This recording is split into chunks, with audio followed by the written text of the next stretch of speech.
It's 97.1 AMP Radio, Yesi Ortiz, with a very special guest. This is one of my favorite people, Moniece. I love you. Love and Hip Hop Hollywood.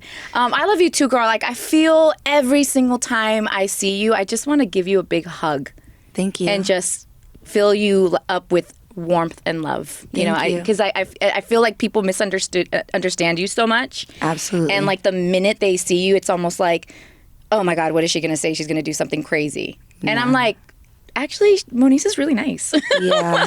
I think there's a really big misconception. You know me. Yeah. You actually have to do something to me. Right. And sometimes it doesn't take much. Sometimes, I have hairline triggers. Yeah. And then others is a buildup. But I really don't bother anybody that doesn't bother me. Right. And I think we've seen the growth of you from season 1 to now season 5 of Love and Hip Hop, right? We've seen your growth. It's the first season, I think there was a lot going on with everybody on the cast and seeing themselves on television being portrayed a certain way. And you're like, wait a second, but here, and this is what I heard. And now you're kind of like hip to the game after the second or third season. You're like, I get this now. After the first, I got it. Yeah. I'm definitely still a work in progress, for sure. But it's really encouraging. I just went through a breakup, and my ex likes to say things like, I know you need to post on social media so that these fake people that don't know you and all these strangers can validate you. And it's like, it's the total opposite. When I got on Love and Hip Hop, I think I probably was the only cast member going through real hardships at that time. Right. And I was the only cast member who was also willing to say, my life is not perfect. So I think what my ex fails to realize, and what a lot of people don't realize, is my following is not built off of being a vixen and being, out seen with this one and that one and the third. My following was established off of, I started at the bottom. Your authenticity of who you are. My authenticity. I came in at the bottom. I didn't hide what I was going through. Yeah. I didn't hide who I was. And they've been able to grow with me. And I'm not anywhere near where I want to be. I say all that to say it's really encouraging that you recognize that, because that's what I'm working toward. And I have to admit, I recognize it because I myself went through a lot of things, and I myself had been through challenges. And look, I only did season 1, and I did season 1 for a reason. And I was out, and I couldn't handle certain pressures. And just because I'm a radio personality didn't mean that I wasn't facing my own insecurities, my own challenges that I felt. I wasn't going to be able to truly be my authentic self on a television platform. So when I see you and I see people call you crazy, or people say, she's just like, she's got so many issues. I do have so many issues, but so does everyone else. But that's what I was just about to say.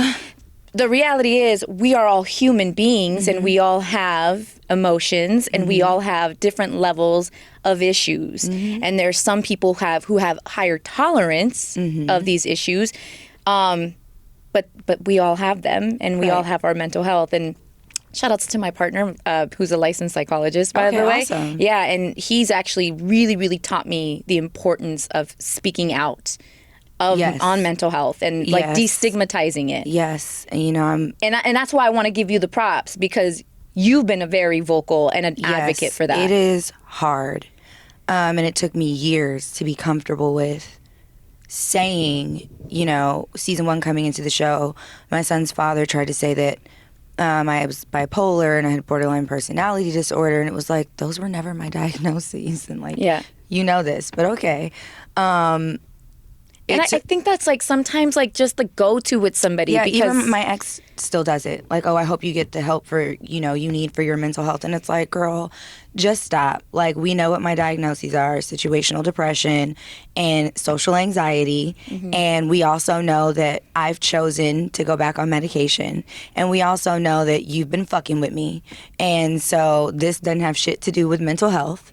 And that's the other thing. Yeah. People will gaslight you and people will poke at you behind closed doors, and then they get out there and they put on this front like that's not who they are, like they have it all together. And in my case, I have a public track record of being reactive, explosively reactive.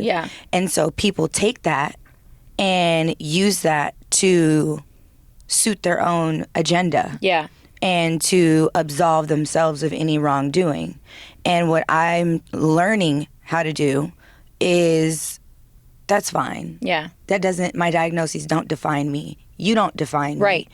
Say that again. And I'm taking the proper steps and the proper measures to make sure that within the scope of my diagnoses, I can get up and function. That doesn't mean that I'm going to be perfect, and medication is not a happy pill either. So it doesn't mean that I'm not going to get upset. It doesn't mean that I might not fly off the handle and say crazy things in the heat of the moment of being angry or hurt.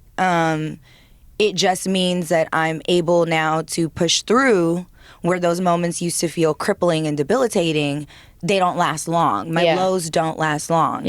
And so I'm very much an advocate for speaking your truth. It's fine. More people probably would be better people if they would go see somebody and find something, if it's not medication, some type of coping mechanism that works for them. And I think what you said is perfect. We would probably all be in a better space and have better conversations if we did have someone to go to and talk with, even if that meant like someone that you can be your authentic self all the time without worry of judgment and insecurities, right? And I think my partner says it best, where just like we all have our physical health, you go see a doctor for your blood work, for your, if you have, if you're, when you think of physical health, you don't think about cancer or AIDS. You think about taking care of yourself, eating right. Mental health works the same way. Exact same way. And I feel like, and correct me if I'm wrong, that doing Love and Hip Hop was more so difficult to navigate the reality and the authenticity of people's actions and for show, for the clout. Very quickly, I learned how to be able to decipher between the two. Okay, so you learn how to do that. Quickly. Because, girl, sometimes I watch that and I'm like... Quickly. Okay. Very quickly. It is very easy. For me, at least. You mind your business. And you sit back and you observe. And you go through things with these individuals on camera and off camera. And it's those off camera moments that matter. And then when you get on camera, if those scenarios, whether they were previously discussed or just dumped on you in that moment by production, those on camera scenarios are what help me decipher. Because if I've had different interactions with you off camera that felt authentic to me, that felt real to me, that caused me to lower my guard, and then I get on camera with you and you go rogue, now I know it wasn't a this genuine was never place. genuine, and it's okay. That's fine. No hard feelings. I used to get upset, and now I go dark. I disappear. I don't respond to text messages. I don't need to. Some of them I block on social media. Some of them I block from my phone. Some of them I just kind of fade to black, and it's not an issue. Right. You went on the show. You were in the studio and you passed out, or you had a moment. Almost your whole body out. fell out on you. Was that? And there was I saw people's online comments saying oh, she faked it, or she really didn't want to be in the studio. She got intimidated by Brooke's vocals and et cetera. Do you want to clear that up? Yeah. Because I feel like you did, but this is your moment. So my dad's a 10-time Grammy Award winner. He's a gospel singer, Grammy Award winning producer. I grew up in the business. I've been in the studio with heavier hitters than Rockstar. And I've known Rockstar since we were teenagers. I'm not afraid to be in the studio with Rockstar. I also work with women who have written hits that have charted and won Grammys, been nominated for Grammys, gone platinum, sold millions, that I was very nervous to work with and never passed out. So it was actually, part of that setup scene with Brooke and Tierra where I announced I was getting in the studio with Rockstar. What they cut out was me saying, I'm just going to listen. I don't know if I'm really ready to get back into the studio. And the girls asked me why. I said it's a full-time commitment that I don't know if I'm willing, not even willing, capable at the moment of seeing all the way through. But That's a very honest and insightful comment. And I know me. Yeah. And Rockstar, like I said, we've been saying we were going to work together for years. So for me, it was just kind of like, let me go feel it out. And when Brooke said she wanted to come, I said, great, I love your voice. I love your writing. You know, we work with a lot of the same people. Yeah. And I'm always open to, especially with other women, because this is a male-driven industry. And so being that at the time I was in a relationship with a woman and we've had trust issues and things of that nature, I was trying to work with other women rather than work with men. Right, you know? Encourage and empower each other. Right. Yeah, and I feel so, the night before, well, the day before, I had been to see my psychiatrist, and he suggested that I go from 50 milligrams of my antidepressant, because I was really struggling with getting through the season, to 100. And so I took the 100 milligrams that night. When I woke up the next morning, I was sweating, I was shaky, I couldn't eat anything. So I hadn't eaten all day. That scene was like the last scene of the day. Yeah. I didn't get the song until I was in hair and makeup. It was written for a man in a male key. And there was a lot of auto-tune and reverb and delay, and the words weren't audible. But even in my lower register, I still sounded great. Even with the mix-up of the words, it still made sense. And more sense than 8 days a week. And so it was hot. You know, you can't film with the air on because the mic picks it up. And then when I got in the control room, they turned the air on, and I immediately started shaking. And so when they said, go back in the booth, I could barely open the door. Yeah. And so when I got outside, I don't know if you've ever passed out, your head starts to feel like a balloon, and it starts to like tingle. And you can literally feel like the oxygen deprivation. And I was like, okay, that sounds scary. Before I pass out, let me sit down. Well, when I sat down, my heart started doing like this really weird thing. Like it would beat really fast, and then it felt like it would stop, and then I would like gasp for air, and then it would go slow, but then I'm out of breath at this point. Yeah. So it was really scary. And I was filming down the street from my ex's house, and I asked them to call her, not an ambulance, because this is embarrassing. Yeah. And this is not for TV. Right. This is really happening to me. And what they usually also, when I see the producers come out, like Treva or whatever, come out, I'm like, oh, it's a real life situation happening. Yeah. And so what viewers also don't know is that same thing had happened to my brother 2 weeks prior. Oh, wow. And when they got him to the hospital, he hadn't been eating. Yeah. He was dehydrated and he was exhausted. Yeah. And same with me. So I didn't have enough fluids. They ended up giving me like a little over 2 liters. Yeah, girl, you need to eat. You're petite. I eat all the time. But it was the medication. I had an adverse reaction, so I wasn't hungry. Yeah. And normally my medication makes me hungry. So it was weird. It was just crazy. And since regulating the medication, I haven't felt that since. So when I left the hospital that night, the IVs, the fluids, the vitamin drip gave me like a pep, and then I got home and I like completely crashed. And the next day we were due to fly out to London. Yeah. And they wanted me to film with Kimberly at 6 o'clock that morning. I didn't leave the hospital till like 2. Oh no. I hadn't packed anything. Oh no. Nothing. Yeah. So it was a mess. Yeah. It was quite the cluster. So. Oh my God. I just hearing you say all that, I was like, I don't even know, like, why, you know, subject yourself to all that, you know, but here we are now, and you've got 2 singles. You've got The Petty, The Queen of Diamonds. You've got an album dropping this Monday on the 19th.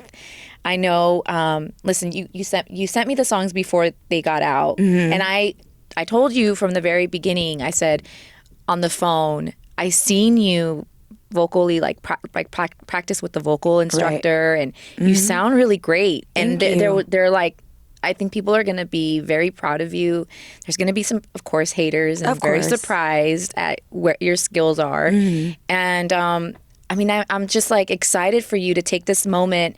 And are you going to continue doing more of these seasons to like, or are you just going to focus? Are you ready to focus on music?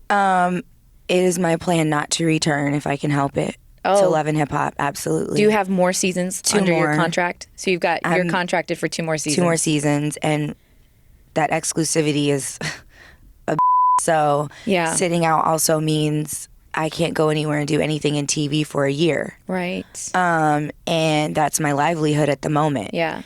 It will take me a minute to really generate income from music to be able to sustain not just my lifestyle. I'm willing to downsize and I'm willing to shed some of the fancier things, but I still have a son to provide for. So, and does the production company taking part of your like royalties for money? Like if you're making, okay, because if you showcase it on the show, then they will take some money. But if you don't showcase it, I'm not even too sure what that is. Yeah, that I really don't care. I know that they've never come for my musical money, right? So I hope that they don't. But my goal is absolutely, I'm actually headed to Atlanta in 2 weeks to get started on the second album.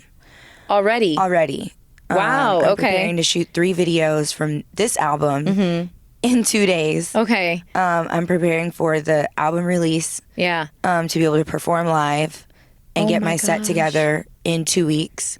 So that before I go to Atlanta. Will we see that on the next couple of seasons? If I return, no. I will keep my music off the show. Okay. It does better. Yeah. I'm taken more seriously as an artist. I know what this show is. I take it for what it is. It really hasn't done anything good for my personal life. Right. Monetary gain, absolutely. Yeah. Being able to provide stability for my son, absolutely. And I am grateful for what the platform has provided me. Yeah. But I'm also very frustrated and I feel very trapped creatively there. Yeah. It really depresses me. I'm not motivated. I start recording, then I stop. Causes problems in my relationship. And then you've got to pick up filming again, and that kind of doesn't let you go about your day on a regular. So as much glitz and glamour as Love and Hip Hop Hollywood is it's challenging for the older now. Yeah. So we're in sports and we're in tutoring and we're in private school and it's a lot. So I do that on top of, the filming. So season 2, part 2 of the reunion of season 5's Love and Hip Hop Hollywood airs this Monday night, November 19th. Yes. Same night as her album, The Naked Truth. The Naked Truth. The 2 songs are already out now, link in bio. Petty. And Queen of Diamonds featuring K Goddess out of New York. Yeah. That was, And so you're going to be really busy the next couple of months. But always remember to just take some self-care day for you. Absolutely. And do a spa and thank you to you because you're the first person I've, sent the music to. Oh, you're the really? Yeah. I thought you was gassing me up, girl. I was like, she just gassing me up. I don't I'm very old school with my recording style and my sharing style. Oh, okay, I don't share music. Yeah. I don't send my files. Right. I work in the studio with my people unless they're physically not in the state. Yeah. Well, next time I'll just go to the studio. Come. We'll come in the studio and vibe out. Absolutely. I would love that. Because if you're the old school way. I like the old school way. I love going into the studio. And you know what? That's why I sent you the records. When when I reached out and you said, or I can come to the studio, I was like, yes, he's a real one, but I should have already known that. So I will go ahead and send her the records because I know your schedule is crazy too. Yeah, it's kind of insane. Yeah. But I love you so much. Thank you for being here. Thank you for having me. At my new home, 97.1 Amp Radio. Yay, thank you. Congratulations. I appreciate it. Make sure to check out my girl Moniece and listen to her music and watch her show and watch out because she's coming. I'm on my way. But she's ready. I'm on my way. I'm ready. She ready.